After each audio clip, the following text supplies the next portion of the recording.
मैं मानता हूं कि कितना शानदार और असाधारण इंतज़ाम किए कि कोई किसी तरह की घटना नहीं है, कोई परेशानी नहीं है, सब हंसी खुशी जो है शांति से होली मना रहे हैं। कहीं पर भी दो गुटों में आपस में लड़ाई झगड़ा नहीं है। बस एक प्राची जी कह रही हैं कि नहीं नहीं आपने तो बहुत कोशिश की। हमारी जो कोशिश है दरअसल वो बिल्कुल उल्टी थी जो आप कह रहे हैं। हमारी कोशिश थी कि हम किसी भी हद तक कोई कुछ भी कहे, लेकिन हमें होली को बेहतर तरीके से मनाना है और देश में और जहाँ जहाँ हमारी सरकारें हैं कहीं पर भी होली को लेकर कोई इशू ना हो। हमारे साथियों ने बहुत कोशिश करी, किसी ने अपने बाप का बिहार बता दिया, कह दिया कि आपके बाप का थोड़ी ना है, वो अलग बात है कि किसी के बाप का नहीं है, हम सब का है। किसी ने कुछ कहा, किसी ने कुछ कहा, किसी ने कुछ कहा।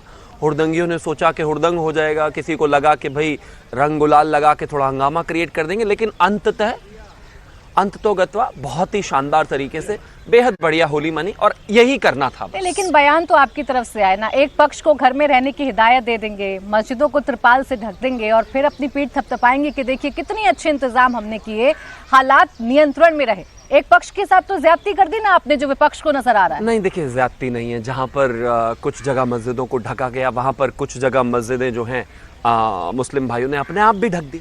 मैं मानता हूँ कि कहीं पर भी अगर किसी को भी लगता है कि धार्मिक उन्माद की स्थिति बन सकती है, कुछ लोग जो है, कहीं पर भी सब लोग गलत नहीं होती, लेकिन कुछ लोग जो हैं वो इसका गलत फ़ायदा उठाने की अगर कोशिश करें और वो बेहतर तरीके से अगर उसको जो है पूर्ण कर लिया जाए तो ये तो एक शानदार आयोजन ही माना जाएगा ना। मैं तो मानता हूँ कि कितना अच्छा हुआ, कहीं कोई लड़ाई नहीं, झगड़ा नहीं, किसी तरह की कोई परेशानी नहीं, ये तो सक्सेसफुल माना जाना चाहिए। मैं मानता हूँ लड़ाई झगड़े ना हो तो बस और क्या, जीवन में सब अच्छा है। ठीक है, सरकार का तरीका धर्मेंद्र यादव जी आप लोगों को अटपटा तो जरूर लग रहा था, लेकिन ये तरीका सफल तरीका है, यही बीजेपी बता रही है, यही योगी मॉडल है। चाहे मस्जिदों को त्रिपाल से ढकना हो, चाहे अलग अलग नसीहत देना हो, चाहे पुलिस की संवेदनशील इलाकों में गश्ती हो।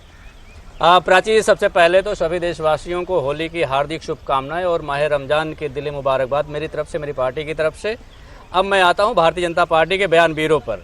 भारतीय जनता पार्टी का इतिहास ढकना और ठगना कोई नया नहीं है। ढकना और ठगना भारतीय जनता पार्टी की परंपरा रही है। आपने ध्यान दिया होगा जब अमेरिका से राष्ट्रपति आए थे तो झुग्गियों को ढक दिया गया था अपनी नाकामी छुपाने के लिए कि इस देश के अंदर गरीबी भी इस हद तक है, वो देख ना सके, पूरी दुनिया ना देख सके, उन्हें टीन शेड के अंदर कर दिया गया था। ठीक वही काम भारतीय जनता पार्टी की सरकार जहाँ जहाँ है मस्जिदों को ढक के अपना करने का कोशिश कर रही है। लेकिन भारतीय जनता पार्टी के बयानवीर जिस तरह से निकल कर आए, इसमें कोई दो राय नहीं है कि भारतीय जनता पार्टी त्योहारों के समय में, होली के खासकर समय में, रंगों में जहर घोलकर अपना राजनीतिक फायदा उठाना चाहती है।